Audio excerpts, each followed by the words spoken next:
At babasahin ko po mula sa Contemporary English Version, Ecclesiastes 3, verses 1 to 8. Everything on earth has its own time and its own season. There is a time for birth and death, planting and reaping, for killing and healing, destroying and building, for crying and laughing, weeping and dancing, for throwing stones and gathering stones, embracing and parting. There is a time for finding and losing, keeping and giving, for tearing and sewing, listening and speaking. There is also a time for love and hate, for war and peace. And may the Lord add wisdom to the reading of these mysterious and beautiful words. So what was Solomon's summary about time and life's activities? That there is a time and space for all the extremes of life and everything else in between. Inisa-isa po ni Solomon yung mga dalawang pagkakalayong hangganan ng bawat bagay. May panahon doon na ipanganak, may panahong mamatay, may panahong umibig, may panahong makinigma, may panahong bumuo, may panahong sumira. So yung mga magkabilang dulo, may panahon, therefore may panahon sa lahat ng mga nasa gitna nila. All the shades of meaning in between such extremes. That a person is wise when he times his activities well. Kung may tamang panahon para sa lahat ng tamang bagay, ang matalinong tao ay yung gumagawa lang ng tamang bagay sa tamang oras. O kaya ay itinatama ang oras ng maging mga tamang dapat gawin. A person is wise when he moves according to time or according to the times. When he flows with time and not contradicts it. When he benefits from time and timing and is not punished by it. A person is wise when he does not miss good timing and when he does not waste time. And a person is wise when he will not be surprised by life's twists and turns, by reversals, by changes. Kung sa simula pa lang ng buhay ay ating dinidibdib na may oras ang lahat ng bagay, hindi tayo magugulat na iba-ibang bagay ang dumarating sa iba't ibang panahon. At hindi tayo mawawala ng direksyon, ng pag-asa, ng lakas kung naiiba man ang mga bagay, sapagkat sinabi na bawat bagay ay may panahon, therefore sa bawat panahon ay may bagay, kaya sa pagpapalit at pag-usad ng panahon, magkakapalit-palit ang mga bagay. Ang dapat lang, handa ang tao na maunawaan ito. Na tayo ay umagos kasabay ng paglakad ng panahon at hindi natin ito salungatin tulad ng isang taong lumalangoy laban sa agos. Kundi tayo ay sumasakay sa takbo ng panahon. Because no condition is permanent. Yan ang isang conclusion. May time daw to be born, may time to die. So yung physical life is not permanent. May time to love, may time to hate. So even love is not permanent. And even hatred is not permanent. Time and life shuttle between extremes. Mula sa pinakamadilim na gabi hanggang sa pinakamaliwanag na tanghaling tapat. Mula sa mga pinakamaiinit na klima hanggang pinakamalalamig na klima sa iisang lugar. Mula sa mga pinakatuyong mga panahon hanggang pinakabasang-basa sa ulan ng lupa, ang lahat ay nangyayari. So enjoy the moment. And if you cannot enjoy the moment, at least survive the moment. Kung meron pong nangyayari sa ating buhay, mga kapatid, ang dapat natin itatanong, enjoyable ba ito? Can I enjoy this? If I can, I will enjoy it. But if I cannot enjoy it, I should expect that it too will happen. Therefore, by God's help, I will survive it.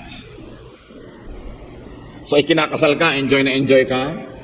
Ngayon, naghiwalay kayo, you will survive it. So, kung hindi ko may enjoy ang isang bagay, palilipasin ko lang ito. Parang bagyo, kung hindi ako pwedeng lumabas ngayon dahil lumilipad ang mga bubong at natutumba ang mga puno, palilipasin ko lang ito. Mas malakas ang bagyo, mas mabilis dumaan, mas madaling matapos. Ano ang mga bagyo ng buhay nyo ngayon? Kung hindi nyo may enjoy, survive it. Because it will never be permanent. Walang permanenteng bagay. At maganda po sinasabi natin sa ating sarili kung tayo nahihirapan, this too will pass. Lilipas din ito. At kung kayo naman ay masayang-masaya, bidang-bida, inyong-inyo ang buong mundo, sabihin nyo ring lilipas din ito. Hindi ako dapat mahibang. Hindi ako dapat maging mayabang, hindi ako dapat maging self-centered kasi lilipas din ito. Kukupas din ang aking ningning, maluluma din ang aking tropeo. Next year may iba ng panalo, hindi na ako ang bida, matatapos din. Kahit kayo beauty queen, magiging di kayong former beauty queen. So walang permanente. Yan ang nakatakda sa panahon. Ecclesiastes 3:9-11. What does the worker gain from his toil? I have seen the burden God has laid on men. He has made everything beautiful in its time. He has also set eternity in the hearts of men, yet they cannot fathom what God has done from beginning to end. Ano daw po ang napapala ng gumagawa? Wala naman. At isa daw napakabigat na pasanin ng tao na ibinigay ng Diyos. Ang Diyos ay isinali ang tao sa issue ng eternity. To go back to the verse 9, sinasabi dito ni Solomon, people gain nothing from their hard work. Of course, it's an exaggeration. You gain something. The Bible was written in an Eastern language where the beauty is in the exaggeration to drive home a point. Ang ibig sabihin, hindi naman kasing laki ng inaasahan mo ang magagawa at ibubunga ng malaki mo mga pagsisikap. Siyempre may mapapala ka rin, pero hindi ganun kalaki tulad ng yung inaasahan. Tulad ng, kung lumalaki ang iyong kita, inaasahan mo ba nalalaki ang iyong gagastusin sa iyong sarili? Hindi lagi, dahil dadami ang hihingi. Dadami ang aasa. Dadami ang mga gagastahan din. Meron kang konting nadagdag sa sarili mo, pero hindi laging napunta yun sa iyo lahat. Kung inaasahan mo, nagaganda ang iyong buhay pagka ganito ang nangyari, hindi naman lagi. At yung mga taong hirap na hirap mag-rearrange ng bahay, ng cabinet, maglinis ng mga loob-loob ng mga kahon-kahon, actually maghapon ka na pagod. At the end of the day, wala naman talaga na bago dahil lahat naman ng laman ng bahay mo, nandun pa rin sa bahay mo, liban nila itinapon mo. Nagkaiba-iba lang ng lugar, nandun din. Kaya kahit anong gawin natin dito sa planeta, kuhanin mo man yung mga bato mula sa mga bundok, gawin mong bahay mo, wala ka naman talaga nadagdag sa planet dahil nandun pa rin yung bato, lumipat lang ng lugar. So kung akala natin nagiging magaling tayo talaga, kaya nating baguhin ang mga bagay-bagay. Yan sinasabi ni Solomon, hindi. Akala mo lang yun. Nothing, of course, means in terms of changing the world, you don't really accomplish much. The difficulty that is confronting man, according to Solomon, is this. That God makes everything beautiful, not in man's time, but in its time. That God made man part of eternity, part of what is eternal. But the problem is, man does not comprehend time. Man does not comprehend eternity. Man does not understand the connection between extremes in time. Nung hiningahan ng Diyos ng kanyang espiritu ang tao, isinali niya ang tao sa usapin ng kawalang hanggan. Napasali ang tao dito at ang tao may naging walang hanggan. Kaya mayroong buhay na walang hanggan. Ang problema lang, ang tao, hindi niya lubos na inuunawa ang ibig sabihin ng walang hanggan sapagkat sobra siyang nakatutok doon sa pansamantala, doon sa sandaling panahon, at doon sa lalong-lalo na sa kasalukuyang panahon. Hindi niya nakikita na ang kasalukuyan ay bahagi lang ng isang napakahabang panahon.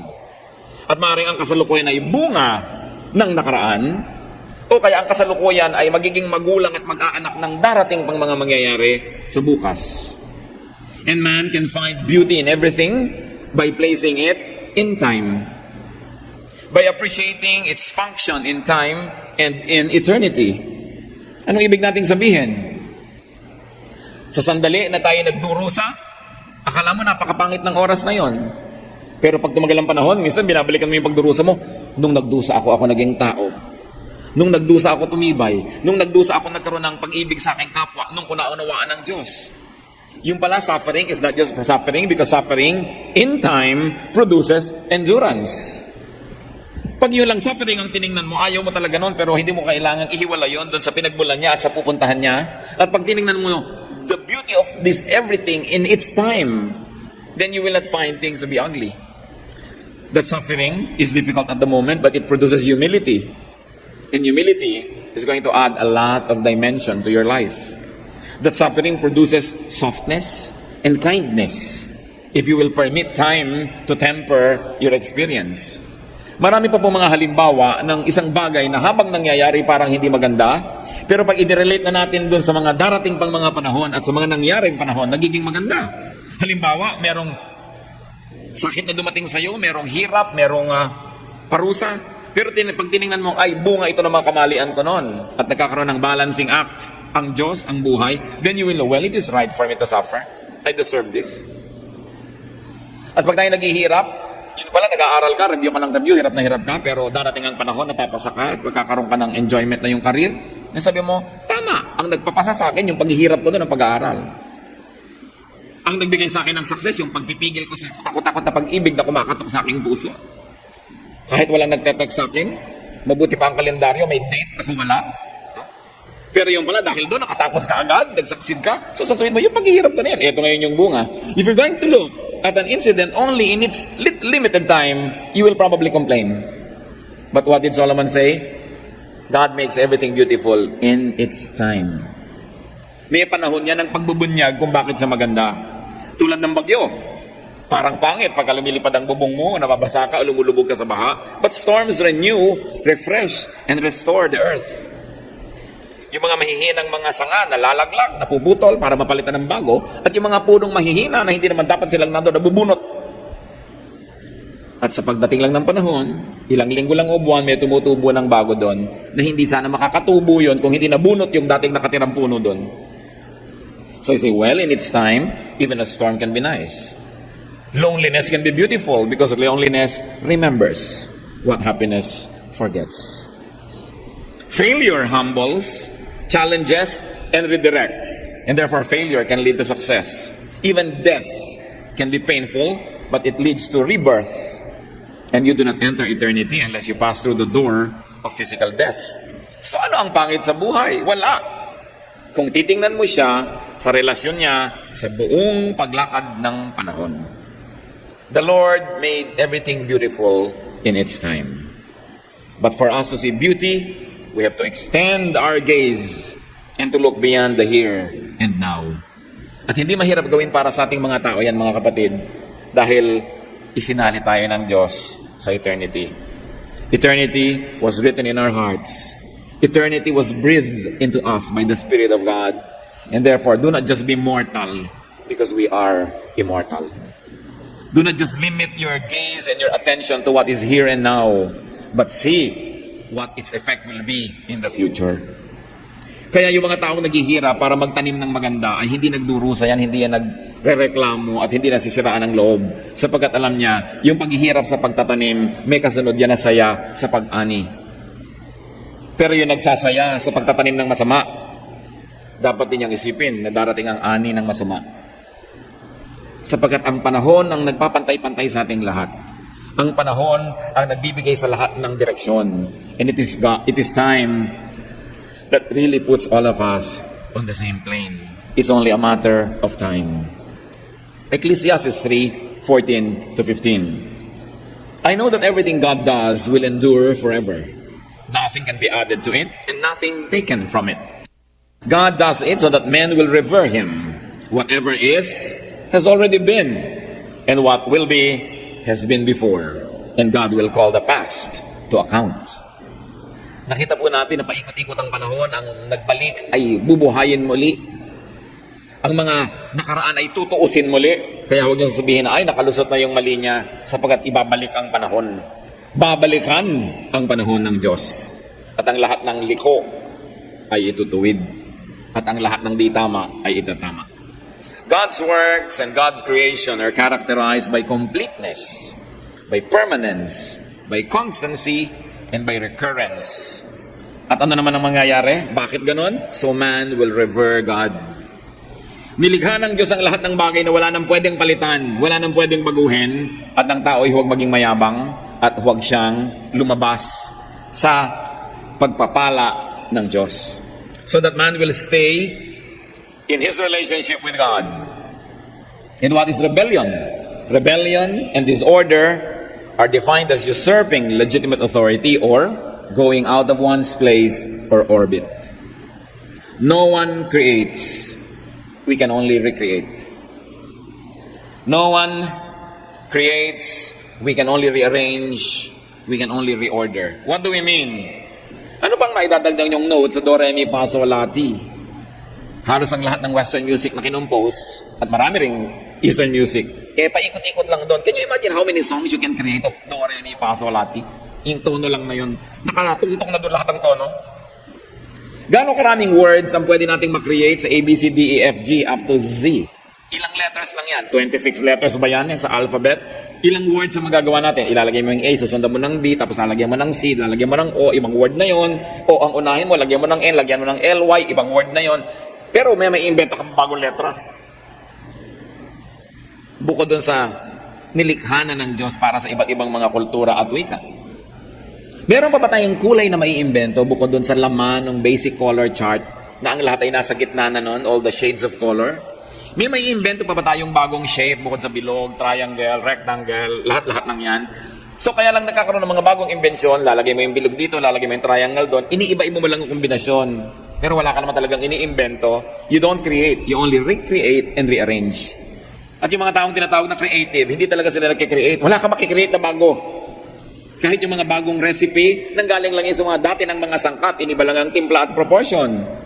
Kahit yung ikaw mo, bagong mga pabango, bagong chemicals, nandun na yung mga chemicals na yon, pinag-iba-iba lang ang sangkap, at dami nito, konti nun, ininitan, nilamigan, ganun lang yun, pero ang lahat ay nandun na.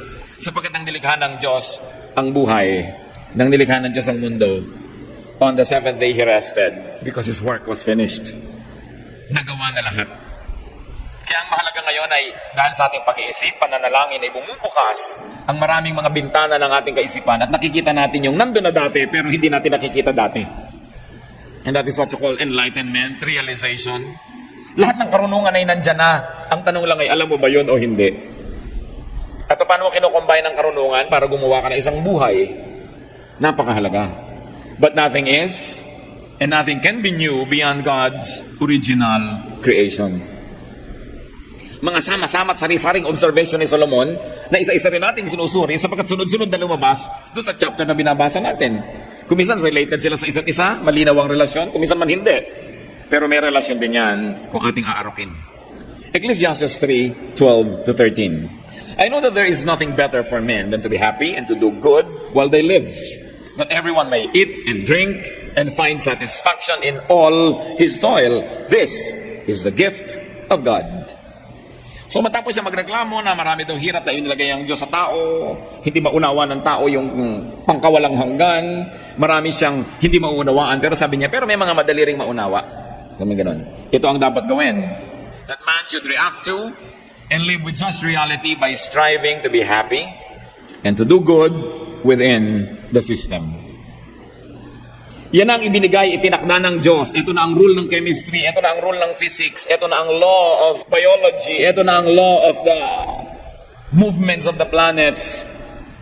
Masterin mo na lang, sumakay ka na lang, and learn to live with it and be happy. And from working within the premises of God's wisdom, man gets food and drink, fruit and satisfaction. There are many ways to say that. Yung sinabi dito na, sabi niya, I know that there is nothing better for men than to be happy and do good while they live, that everyone may eat and drink and find satisfaction in all his toil. One way to read that is this, that a man works to earn what can satisfy him. So kung naguguluhan kayo sa buhay at hindi nyo maunawa, huwag nyo na munang unawain, may panahon din ang pagkakaunawa niyan, magtrabaho na lang kayo, kumita kayo, at meron kayong kainin. Hindi nagkakaroon ng katuturan ng inyong buhay. Another way to read it is that a man should find satisfaction at work and by working. Na kung tayo ay naghahanap ng kahulugan ng buhay, ang una nating paghanapan niyan ay ang ating trabaho, ang ating paghahanap buhay, ang ating pagsisikap. Sapagkat itinakda ng Diyos na meron tayong kasiyahan na matatamo mula sa pagtatrabaho. Na ang trabaho ay hindi pahirap, ang trabaho ay pinagmumulan ng kasiyahan sa buhay. So dapat kang humanap ng trabaho magbibigay ng kasiyahan sa iyo. Huwag ka lang maghanap buhay na kahit na hindi ka na natutuwa at inis na inis ka sa ginagawa mo, gumawa ka ng paraang makalayas dyan at ikaw ay makalaya at nang sa ganon, hindi ka laging nagre-reklamo pagpapasok ka na. That a man should do the work that brings him satisfaction in its fruit and its process. Yan kuminsan ang dilema ng maraming kabataan. Ano kayang pag-aaralan ko? Ano kaya ang magiging trabaho ko dahil sa pag-aaralan ko? Huwag lang kayong mag-enroll sa isang kurso dahil maiksi ang pila pag registration. O kaya malaki yung quota, tatanggapin kayo. O kaya yun yung may scholarship. Kailangan kasi hinahanda natin ang ating buhay na ang pupuntahan mo, yung magugustuhan mo. Sapagkat buong buhay magtatrabaho ka. Paano kung ang trabaho mo hindi mo gusto? Siguro paminsan-minsan, just to survive, pampamatid gutom, pwede mong patulan ang mga trabaho hindi mo masyadong gusto, pero mag-isip-isip ka kapatid na huwag kang mamalagi doon, gumawa ka ng paraang makalaya sapagkat hindi ka nalikha ng Diyos para torturin habang nagtatrabaho. Dahil ang trabaho ay binigay ng Diyos to be enjoyed. Kaya sabi niya, 6 days you shall work. Not to torture you, but so that you derive pleasure from what you do. So one of the best ways to be wise with time, to be wise in spending time, is to spend it doing what you like to do, what you enjoy doing. Pagka ang malaking bahagi ng ating buhay ay nagugol sa paggawa ng di natin gustong ginagawa, nadaya tayo at hindi natin natamo ang kasiyahan na inilaan ng Diyos para sa bawat isa sa atin. Kaya pinag-uusapan natin ang time. What are you doing with your time? Are you enjoying your time? Hindi laging sinasabing malaki ang kinikita mo pero ang masarap, nag-e-enjoy ka sa ginagawa mo at buhay ka naman. Kasi kahit ang laki-laki ng kinikita mo pero nagdurusa ka, hirap na hirap ang iyong loob, hirap na hirap ang iyong katawan at maaga pa lang ay mamamatay ka na tuloy, it's not worth it. So do the work that produces and satisfies your needs. And after every work, you know what God said? Nung nagkikreate siya sa Genesis, sabi niya, it is good. And after God did this, He said, it is good. Kapag meron kang ginawa na tingnan mo, pagkatapos mong ginawa, sabi mo, it is good. Hindi yung gusto mong ibalibag, itapon at gusto mong takpan dahil hindi mo siya ipinagmamalaki, hindi ka natutuwa sa Kanya. Therefore, that is not the work that you should be doing. Remember, because of economic reality, sometimes we are compelled to do something we don't enjoy. But, always keep in your mind, babangon din ako, lalaya ako dito, hindi ko tatanggapin itong ayaw ko na ito all my life. Iisa lang ang buhay dito sa mundo na ipinagkakaloob ng Diyos. Kahit sabihin mo pang may buhay na walang hanggan pagkatapos, iisa pa rin ang buhay dito. Hindi kayo dapat madaya. Hindi kayo dapat makulong sa isang buhay na ayaw naman ninyo. Kailangan tayong makalaya dyan. Sapagkat sayang ang panahon na nagugugol sa pagdurusa sa halip na sa kasiyahan. Paminsan-minsan nagdurusa tayo para gumawa ng tama, nagsasakripisyo tayo, pero dahil may magandang bunga yun in the end. Pero yung buhay na sinayang, dahil hindi na gumawa ng paraan, anong hinihintay na kagandahan nun? Ecclesiastes 3:16-17, and I saw something else under the sun. In the place of judgment, wickedness was there. In the place of justice, wickedness was there. I thought in my heart, God will bring to judgment both the righteous and the wicked. For there will be a time for every activity, a time for every deed. Kaya yung mga nakukulong sa wikang Ingles, sinasabi nila, I've done my time. Ibig sabihin, nakulong na ako, pinagdusahan ko na yung ginawa ko. Sabi ni Solomon, kahit nakikita ko na napakaraming mga kasamaan na nangyayari, maraming mga kalapastanganan at maraming kamalian, alam ko rin, ang lahat ng ito, babalikan, susuriin, at bibigyan ng hatol. Kaya kung tayo may ginagawang mali, akala natin nakakalusot na tayo, hindi yun totoo. May review ang case. Meron kakaroon ng retrial and hearing. Kahit sa biglang tingin, parang absuelto ka na sa iyong ginagawang mali, babalik ang panahon. And you know, God has all the time in eternity. Ay, kahit isa-isahin niya tayo lahat, may oras siya. At may oras ang lahat ng bagay.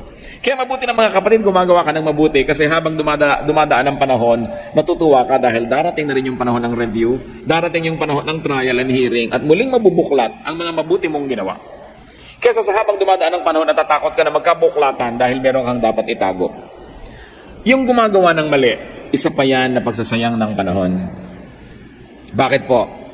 Ipinahihiram ang panahon sa atin. Sabi sa Bible, man's life is 70. So 320 years meaning 60 and 10 meaning 70. Sabi, ang normal na buhay, kung tutuusin, 70 years.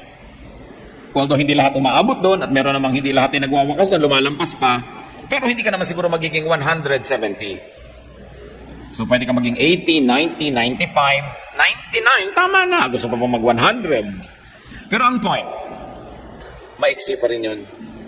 What is life? Life is only a tiny dot in an otherwise unending line of time, of eternity. Pero dito lang sa maikling buhay na ito tayo, may pagkakataong gumawa ng mali o tama. Dito lang tayo may pagkakataong magtanim para doon sa darating na panahon.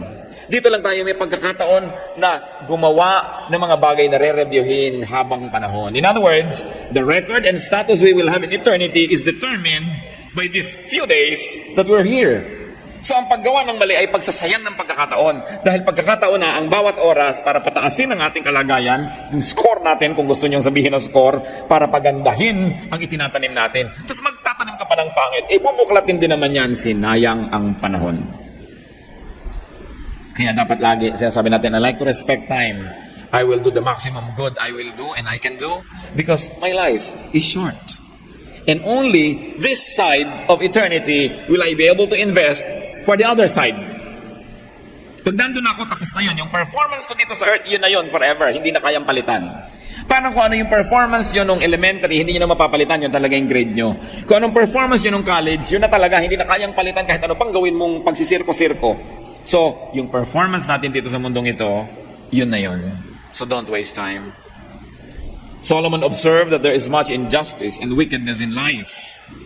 And he concluded that even injustice and the unjust, even the wickedness and the wicked will have their end. And will have God's judgment. All in its time. Natatandaan ko si Julie Andrews sa pelikulang The Sound of Music na naging sikat ng mga 60s. And for a long, long time became a classic. Na merong mga magagandang bagay na nangyayari sa kanyang buhay at sabi niya sa kanyang kanta, hindi niya maintindihan kung bakit. Sabi niya, somewhere in my youth or childhood, I must have done something good. Kung bakit ako umaani ngayon.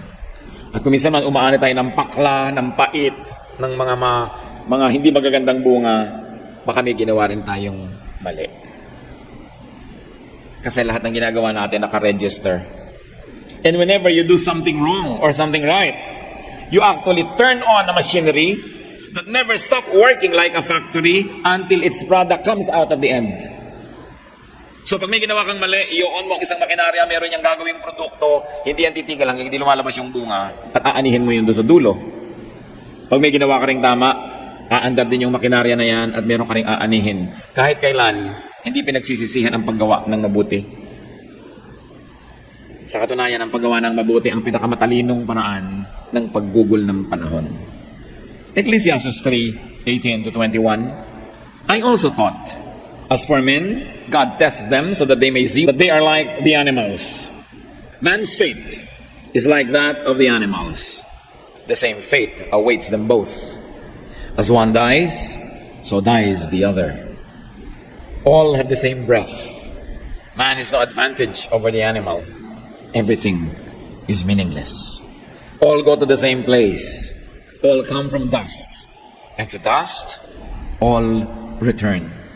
Who knows if the spirit of man rises upward and if the spirit of the animal goes down into the earth? Iba talaga mag-isip din to Solomon. At ang binabasa natin para mga random thoughts of Solomon. Kaya kung saan niya tayo dalhin, doon naman tayo pupunta ng discussion.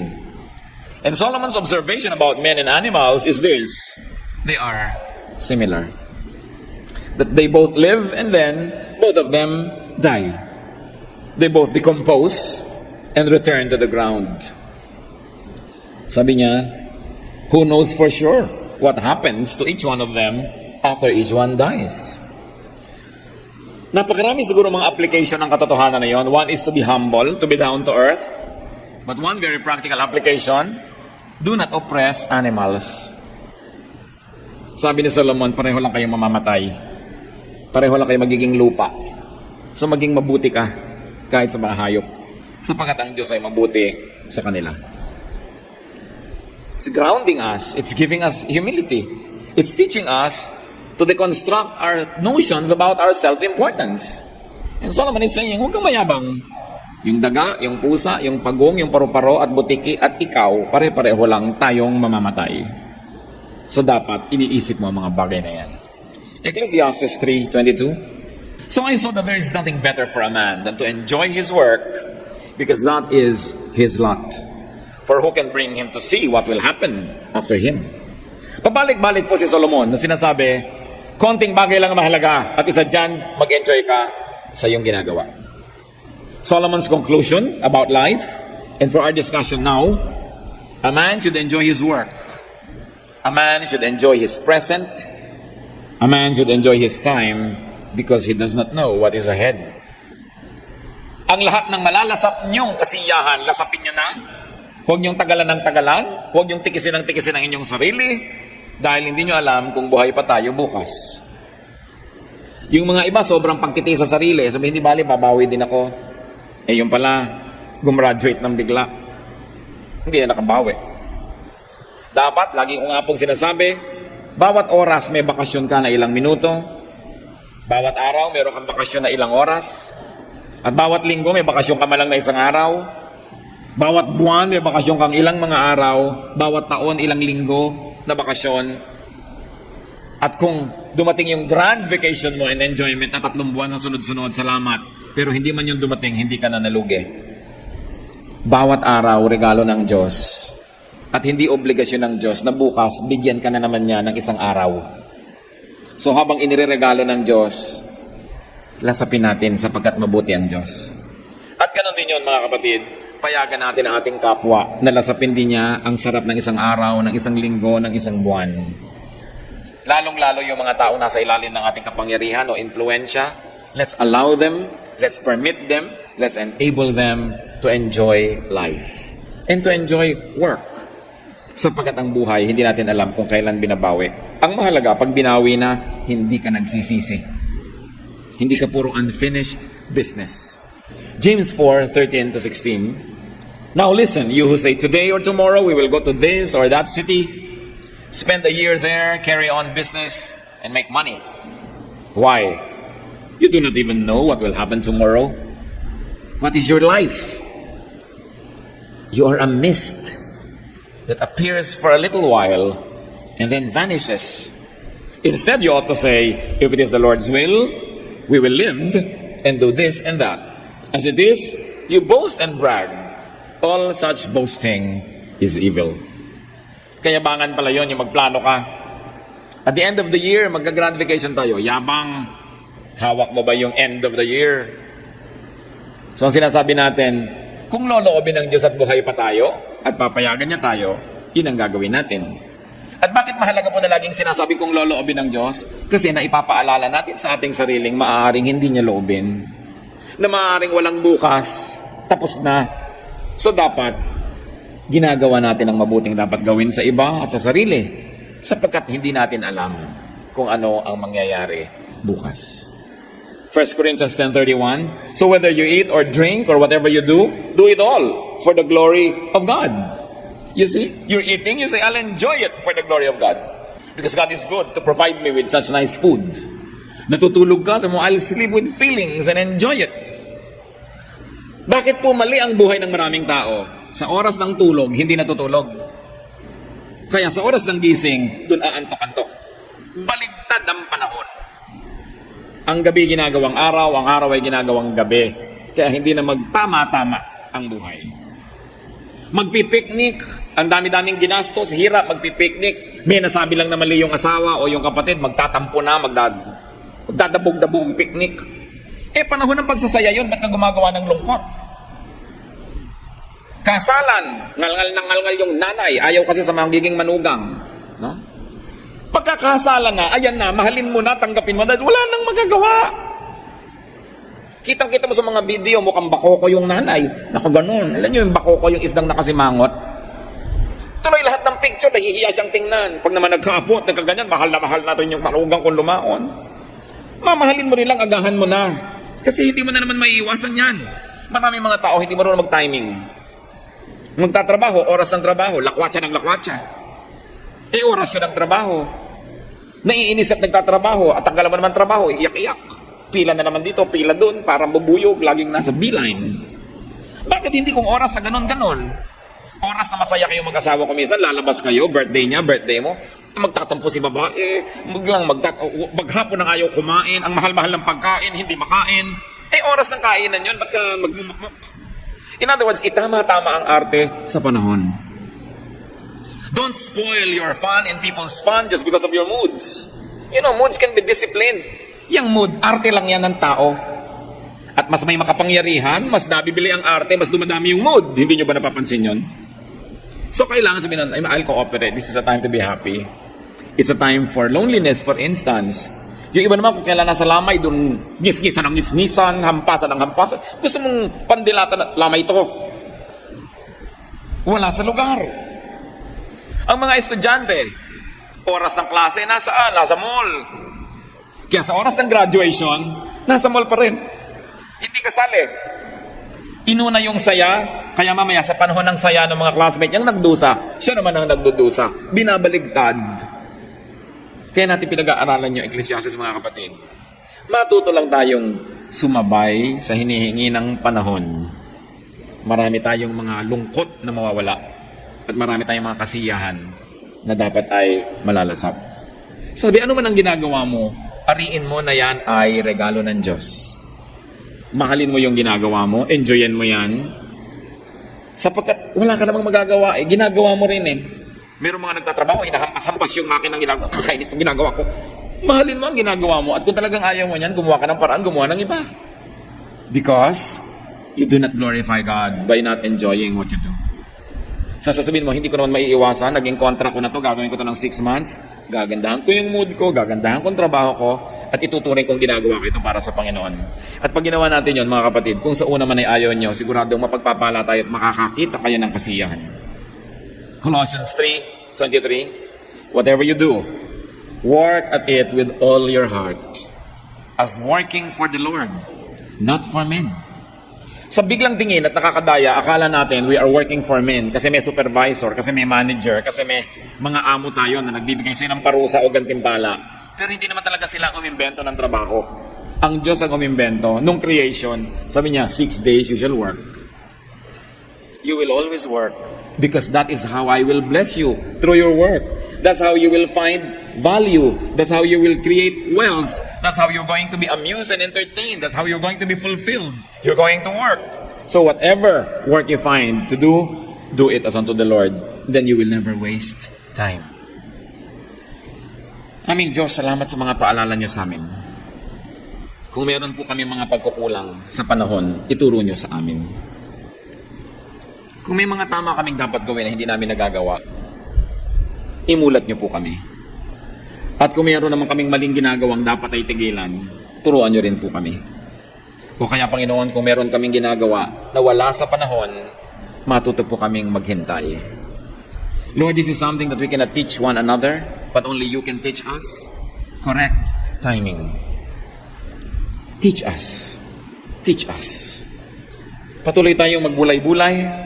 Siyasatin natin kung meron ba tayong dapat ginagawang hindi natin ginagawa. O kaya may hindi dapat gagawin na ginagawa naman. Tama ba ang bilis natin o sobrang bagal? Is what we are doing being done at the right time?